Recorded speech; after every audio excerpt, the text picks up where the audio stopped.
अस्सलाम वालेकुम students, I am ज़ैन तबस्सुम और आप लोग देख रहे हैं ज़ैन अकेडमी चैनल। तो आज की इस वीडियो में हम molecular network and metallic solid जो है इसके ऊपर बात करने वाले हैं। तो हम बात स्टार्ट करते हैं सॉलिड से कि सॉलिड क्या है। तो सॉलिड अगर आप लोगों को 9th में याद हो, हमने डिफ़ाइन भी किया था और कहा था कि इसका ख़ास किस्म का जो है शेप होता है और ख़ास किस्म का इसका वॉल्यूम होता है, और इसमें जो पार्टिकल है, सॉलिड में जो पार्टिकल है वो बहुत करीब करीब होते हैं और इसकी बीच स्ट्रॉन्ग इंटर मॉलिक्यूलर फोर्सेस होती हैं। इसकी वजह से ये एक दूसरे के बहुत करीब होते हैं। अब मान लो ये हमारे पास क्या है, एक सॉलिड है। तो सॉलिड में पार्टिकल जो है एक दूसरे के साथ स्ट्रांगली अटैच होते हैं इंटरनल मॉलिक्यूलर फोर्स की वजह से। अब यहाँ पे जो पार्टिकल है इससे मुराद क्या है, मॉलिक्यूल, एटम, आइंस।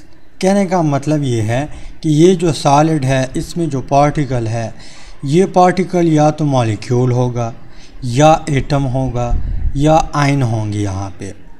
अब अगर ये सॉलिड मॉलिक्यूलों से बना है तो इसको फिर हम क्या कहते हैं, मॉलिक्यूलर सॉलिड कहते हैं। डिटेल में हम जाते हैं, यहाँ पे आप लोग हेडिंग लगाए मॉलिक्यूलर सॉलिड। तो मॉलिक्यूलर सॉलिड जो है हमेशा पॉइंट नोट करें कि ये किस चीज़ से बना होगा, मॉलिक्यूलों से बना होगा। जैसे यहाँ पे मैं आप लोगों को आइस का एग्ज़ाम्पल देता हूँ। आइस तो आप सब ने देखा होगा। आइस में क्या होते हैं, H2O मॉलिक्यूल होता है, H2O मॉलिक्यूल।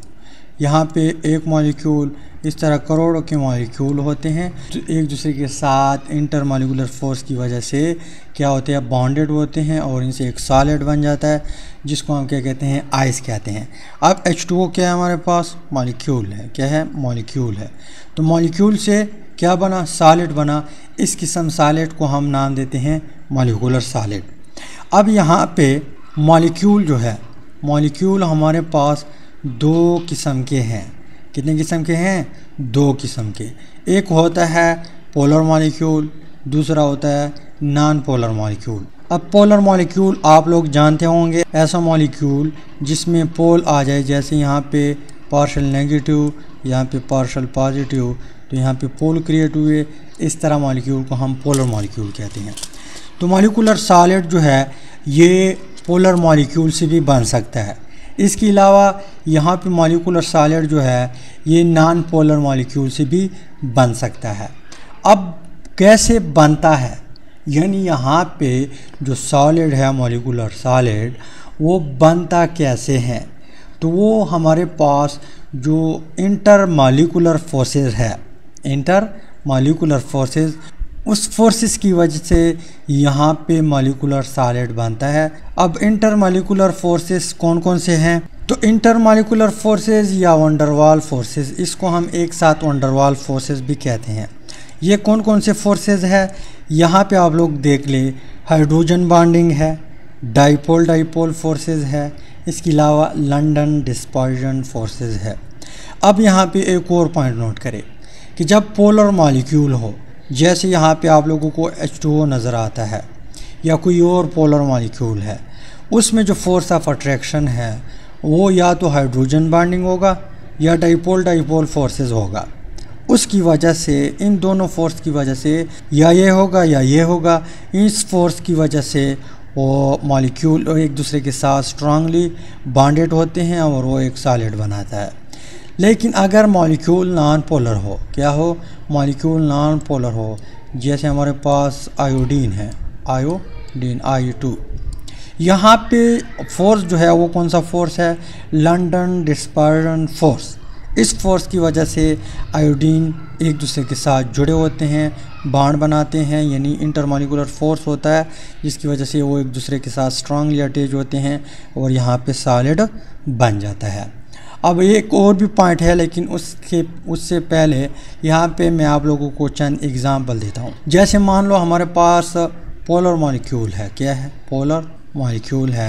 यहाँ पे मैं एग्जांपल लेता हूँ H2O, यहाँ पे ऑक्सीजन, यहाँ पे हाइड्रोजन और यहाँ पर भी hydrogen. Partial negative charge, partial positive charge, partial positive charge. यहाँ पे और मॉलिक्यूल है, यहाँ पे मान लो यहाँ पे मैं करता हूँ hydrogen hydrogen, partial negative charge, partial positive, partial positive, right. यहाँ पे हमारे पास फोर्स ऑफ अट्रैक्शन होती है क्योंकि अपोजिट चार्ज है। तो इस फोर्स ऑफ अट्रैक्शन को हम इंटरमॉलिक्यूलर फोर्स कहते हैं और एक्चुअली हमारे पास ये क्या है, हाइड्रोजन बॉन्डिंग है। तो यहाँ पे एक टेट्राहेड्रल ज्योमेट्री बनती है वाटर से और इसके रिजल्ट में हमारे पास आइस बन जाता है, आइस। तो आइस क्या है, एक सॉलिड है। इसके अलावा यहाँ पे मान लो आपके पास क्या है, HCl मॉलिक्यूल है, HCl मॉलिक्यूल। यहाँ पे पार्शल नेगेटिव, यहाँ पे पार्शल पॉजिटिव, राइट। यहाँ पे दूसरा मॉलिक्यूल होगा, हाइड्रोजन है, partial positive, partial negative charge. अब यहाँ पे फोर्स ऑफ अट्रैक्शन है कि नहीं है, बिल्कुल है क्योंकि अपोजिट चार्ज है और इस अपोजिट चार्ज की वजह से जो फोर्स है इस टाइम इसको हम डाइपोल डाइपोल फोर्सेस कहते हैं। तो यहाँ पे इस फोर्स की वजह से हमारे पास सॉलिड बनेगा जो कि क्या होगा, मॉलिक्यूलर सॉलिड होगा। इसके अलावा यहाँ पे जैसे आयोडीन है या आप लोगों के कोर्स में प्रोपेन दिया हुआ है, क्या दिया हुआ है, प्रोपेन C3H8। ये हमारे पास क्या है, नॉन पोलर मॉलिक्यूल है लेकिन इससे भी सॉलिड बनता है। तो यहाँ पे फोर्स कौन होगा, लंदन डिस्पर्जन फोर्स होगा। अब यहाँ पे ये बात क्लियर हुई। यहाँ पे जो नेक्स्ट पॉइंट है वो ये है कि वो मॉलिक्यूलर सॉलिड जो किसकी वजह से बना हो, हाइड्रोजन बॉन्डिंग की वजह से या डाइपोल डाइपोल फोर्सेस की वजह से बना हो, यानी पोलर मॉलिक्यूल हो, उसकी वजह से सॉलिड बना है, वो हमेशा का क्या होगा, स्ट्रांग होगा। क्या होगा, सख्त होगा, स्ट्रांग होगा। किस चीज़ से, उस मॉलिक्यूल से जो नॉन पोलर है। अब यहाँ पे मैं आप लोगों को एग्ज़ाम्पल देता हूँ जो आप लोगों की बुक में प्रेजेंट है। एग्ज़ाम्पल एक दिया हुआ है प्रोपेन। प्रोपेन का फार्मूला किसका है, C3H8। यहाँ पे CH3 CH2 या इस तरह करता हूँ मैं कि इसका स्ट्रक्चर फार्मूला ड्रा करता हूँ। हाइड्रोजन, यहाँ पे हाइड्रोजन, हाइड्रोजन यहाँ पे कार्बन, यहाँ पे हाइड्रोजन, यहाँ पे हाइड्रोजन, यहाँ पे कार्बन, यहाँ पे फिर हाइड्रोजन, हाइड्रोजन और हाइड्रोजन। अब यहाँ पे कोई पोल मोल नहीं है, मीन्स कि ये हमारे पास क्या है, नॉन पोलर है। यहाँ पे आप लोग हाइड्रोजन खुद लगाए, राइट। इसके अलावा एक दूसरा मॉलिक्यूल दिया है जिसको हम कहते हैं फार्मिक एसिड। क्या कहते हैं, फार्मिक एसिड। यहाँ पे कार्बन है, डबल बॉन्ड ऑक्सीजन और यहाँ पे हाइड्रोजन है, यहाँ पे OH है। तो यहाँ पे पार्शल नेगेटिव, यहाँ पे पार्शल पॉजिटिव, मीन कि हमारे पास पोलर कोवेलेंट कंपाउंड है या पोलर कोवेलेंट मॉलिक्यूल है। अब इससे भी सॉलिड बनता है, इससे भी सॉलिड बनता है। यहाँ पे लंदन डिस्पर्जन फोर्स है, यहाँ पे हाइड्रोजन बॉन्डिंग है। तो मैंने आप लोगों को कहा कि यहाँ पे जो पोलर मॉलिक्यूल से सॉलिड बनता है वो हमेशा सख्त होता है, स्ट्रांग होता है।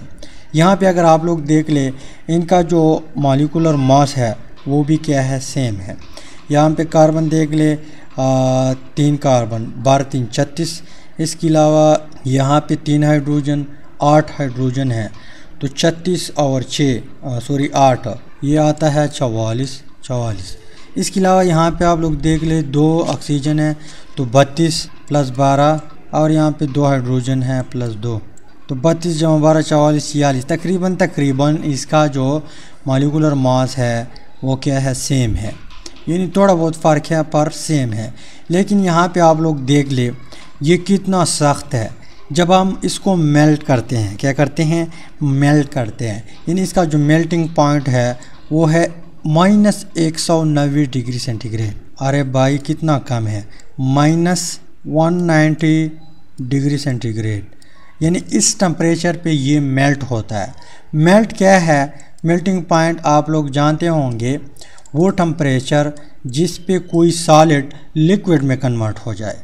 तो यहाँ पे जो प्रोपेन है ये -190 डिग्री सेंटीग्रेड पे सॉलिड से किस में कन्वर्ट होता है, लिक्विड में कन्वर्ट होता है।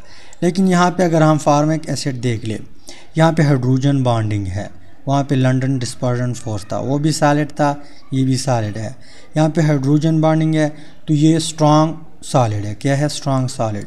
इसका अगर हम मेल्टिंग पॉइंट देख ले इसका कितना है 8.4 डिग्री सेंटीग्रेड, 8.4 डिग्री सेंटीग्रेड, जो कि वाज़ेह फ़र्क है, बहुत ज़्यादा फ़र्क है इसमें।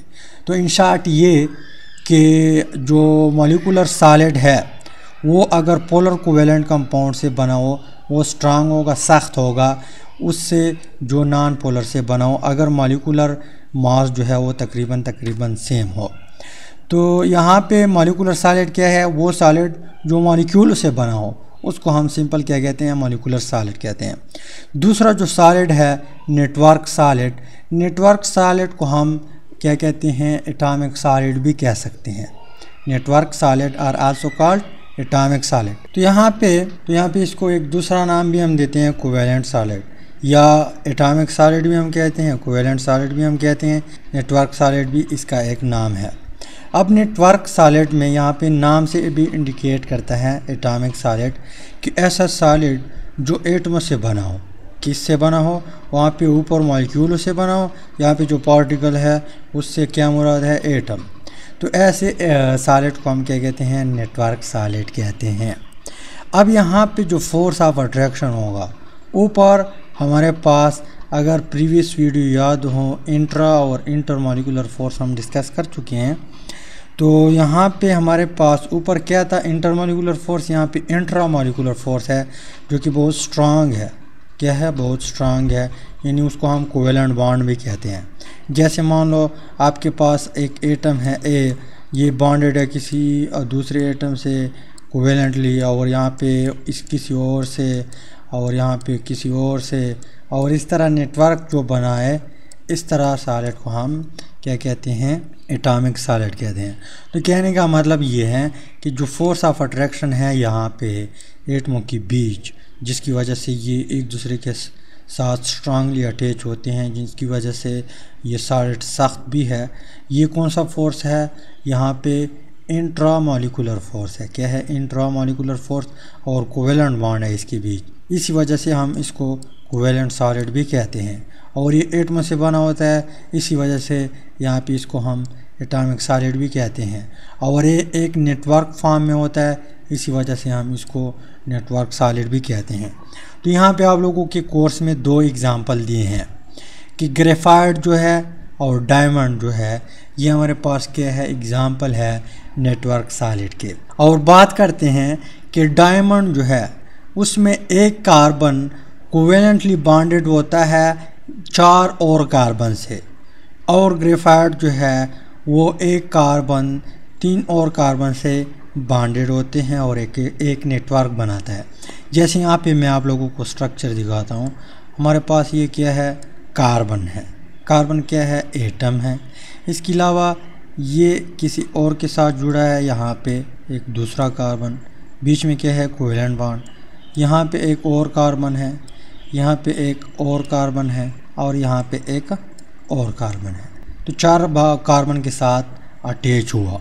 इसके अलावा ये कार्बन फिर मज़ीद यहाँ पे 3 कार्बन के साथ जुड़ा होगा, ये कार्बन फिर मज़ीद 3 कार्बन के साथ, और ये कार्बन फिर मज़ीद 3 कार्बन के साथ। इस तरह हर कार्बन मज़ीद 4 कार्बन के साथ जुड़ा होता है। एक कार्बन का एटम ये है, सॉरी बॉन्ड ये है, दूसरा ये, तीसरा ये, चौथा ये, सारे आप लोग देख ले, सारे 4 बॉन्ड बनाते हैं। इस तरह यहाँ पे ये फैलता है, जैसे यहाँ पे ये 3 मज़ीद किसी और के साथ बॉन्ड बनाता है, यहाँ पे ये 3 और बॉन्ड बनाता है, ये और बनाता है। इसके अलावा ये जाते जाते यहाँ पे एक नेटवर्क बन जाता है। क्या बन जाता है, नेटवर्क। तो डायमंड जो है ये हमारे पास क्या है, सख्त किस्म का सॉलिड है। सख्त क्यों है, क्योंकि यहाँ पे स्ट्रांग फोर्स है। कौन सा फोर्स है, कोवेलेंट बॉन्ड का फोर्स है जो कि स्ट्रांग है, और ये स्ट्रांग फोर्स की वजह से डायमंड हमारे पास बहुत सख्त होता है। इसके अलावा यहाँ पे आप लोग देख ले, ये नेटवर्क फॉर्म में होता है। किस फॉर्म में होता है, यानी एक नेटवर्क है, एक जाल है। तो इसी वजह से इस तरह सॉलिड को हम क्या कहते हैं, नेटवर्क सॉलिड कहते हैं। और यहाँ पे आप लोग देख ले, इसके बीच कोवेलेंट बॉन्ड भी मौजूद है, सारे क्या है, कोवेलेंट बॉन्ड है। तो इसी वजह से इसको हम कोवेलेंट बॉन्ड भी कहते हैं। और ये सिर्फ एटम से बना है, मॉलिक्यूल यहाँ पे नहीं है, तो इसी वजह से यहाँ पे एटॉमिक सॉलिड भी कहते हैं। ग्रेफाइट में किस तरह कारोबार होता है? ग्रेफाइट में इस तरह कारोबार होता है कि एक कार्बन मज़ीद 3 कार्बन के साथ जुड़ा होता है। कितने कार्बन के साथ? 3 कार्बन के साथ। फिर ये कार्बन मज़ीद 3 कार्बन के साथ जुड़ा होता है। फिर ये कार्बन मज़ीद 3 कार्बन के साथ जुड़ा होता है। यानी यहाँ पे 1 2 3, इसका 1 2 3, इसका 1 2 3, इसका यहाँ पे लगा है कार्बन यहाँ पे, तो 1 2 3। तो इस तरह हर कार्बन 3 बॉन्ड बनाता है। इसके अलावा एक इसमें यहाँ पे इलेक्ट्रॉन भी फ्री घूमता है। इसी वजह से ग्रेफाइट हमारे पास क्या है? कंडक्टर है, यानी इसमें इलेक्ट्रिसिटी पास होती है क्योंकि इसके पास फ्री इलेक्ट्रॉन है। इस तरह ये कार्बन यहाँ पे और ये किसी और से भी बॉन्ड बनाता है। फिर यहाँ पे हेक्सागोनल स्ट्रक्चर बनता है। तो ये हमारे पास क्या है? ग्रेफाइट है। इसमें आप लोग देख ले सारे क्या है? एटम है, कोवेलेंट बॉन्ड प्रेजेंट है, जाल भी बनता है। तो इट मीन्स कि ये हमारे पास क्या है? नेटवर्क सॉलिड है। इसके अलावा थर्ड वन हमारे पास जो सॉलिड है उसको हम नाम देते हैं मेटालिक सॉलिड। क्या नाम देते हैं? Metallic solid. अब मेटालिक सॉलिड यहाँ पे आप लोग पहले हेडिंग लगाए। तो सबसे पहले मेटल के ऊपर आते हैं। मेटल आप लोग 9th में पढ़ चुके हैं कि मेटल किस चीज़ को कहते हैं। यहाँ पे मैं सिर्फ आप लोगों को एग्ज़ाम्पल देता हूँ। जैसे आयरन है, Fe, यानी लोहा जो है, ये क्या है? हमारे पास मेटल है। इसके अलावा कापर आप लोगों ने देखा होगा, ये बिजली वगैरह जो पंखे है, इसके अलावा बिजली की जो चीज़ें हैं इसमें ये कापर होता है। कापर भी आप लोगों ने देखा होगा। गोल्ड देखा होगा जो सोना है। सिल्वर देखा होगा जो हमारे पास क्या है? चांदी है। इसके अलावा एलुमिनियम अगर नहीं देखा, खैर है, जिंक भी है, एलुमिनियम भी है। ये सारे हमारे पास क्या है? मेटल है।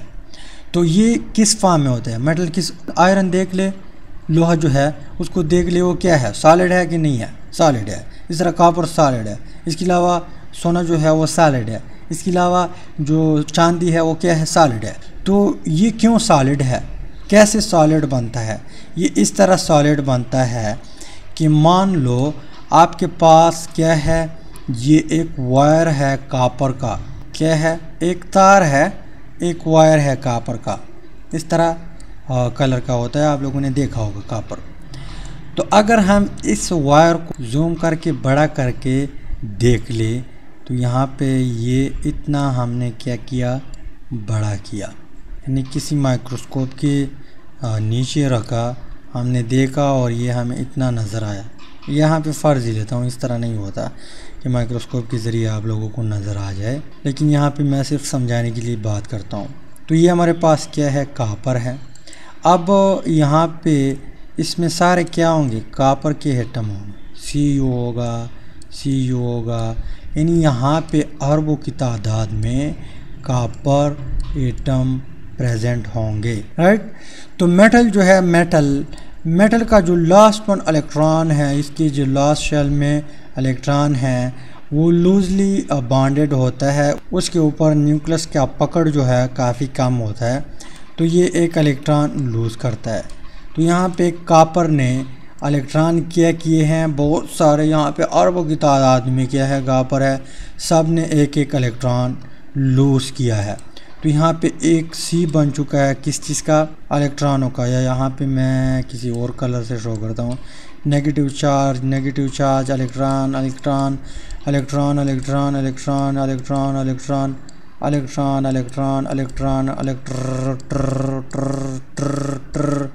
और इस तरह ब्र खर। इसके अलावा यहाँ पे जब ये इलेक्ट्रॉन लूज़ करे तो रिज़ल्ट में इसके ऊपर कौन सा चार्ज आएगा? इसके ऊपर चार्ज आएगा पॉजिटिव चार्ज और पॉजिटिव चार्ज। इसके अलावा राइट, इसके ऊपर चार्ज होता है। अब एक और इम्पॉर्टेंट पॉइंट आप लोग के नॉलेज में इजाफा हो जाएगा। जो मेटल है वो क्यों गुड कंडक्टर होते हैं? वो इसलिए गुड कंडक्टर होते हैं क्योंकि यहाँ पे इलेक्ट्रॉनिक सी है, यानी इलेक्ट्रॉनों का समंदर है। बहुत सारे इलेक्ट्रॉन यहाँ पे पड़े हैं जो हर कॉपर ने या कोई और मेटल है उसने लूज़ की हैं। तो जैसे ही यहाँ पे इसको पीछे से धक्का देंगे तो फ़ौरन इलेक्ट्रॉन की मूवमेंट स्टार्ट होती हैं और movement of electron is called current.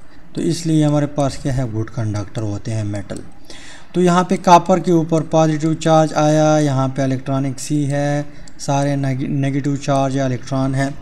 तो यहाँ पे ये अगर हम देख ले ये वाला इलेक्ट्रॉन जो है, या इसको मैं रेड कलर से ये वाला ये नेगेटिव चार्ज है, इस तरफ ढेर सारे हैं लेकिन ये हमने मेंशन किया। तो नेगेटिव चार्ज पॉजिटिव चार्ज के बीच फोर्स ऑफ अट्रैक्शन होती हैं कि नहीं होती? बिल्कुल होती हैं। तो यहाँ पर भी फोर्स ऑफ अट्रैक्शन होगा, यहाँ पर भी फोर्स ऑफ अट्रैक्शन होगा, यहाँ पर भी फोर्स ऑफ अट्रैक्शन है, यहाँ पर भी फोर्स ऑफ अट्रैक्शन, यहाँ पर भी फोर्स ऑफ अट्रैक्शन, यहाँ पर भी फोर्स ऑफ अट्रैक्शन। तो इसी वजह से एक इलेक्ट्रॉन के ऊपर बहुत ज़्यादा न्यूक्लियस का या बहुत ज़्यादा मेटल जो है उसका पकड़ होता है और ये एक दूसरे को पकड़ लेते हैं। इस पकड़ने की वजह से जो मेटल है उसका जो स्ट्रक्चर बनता है वो बहुत सख्त होता है, यानी वो सॉलिड फॉर्म में एग्जिस्ट करता है। तो ये हमारे पास क्या है, सॉलिड मेटल है। उम्मीद करता हूँ वीडियो की समझ आई होगी। अगर वीडियो की समझ आई है, वीडियो को लाइक करें, शेयर करें, चैनल को सब्सक्राइब करें, पेज को लाइक करें। Finally thanks for watching.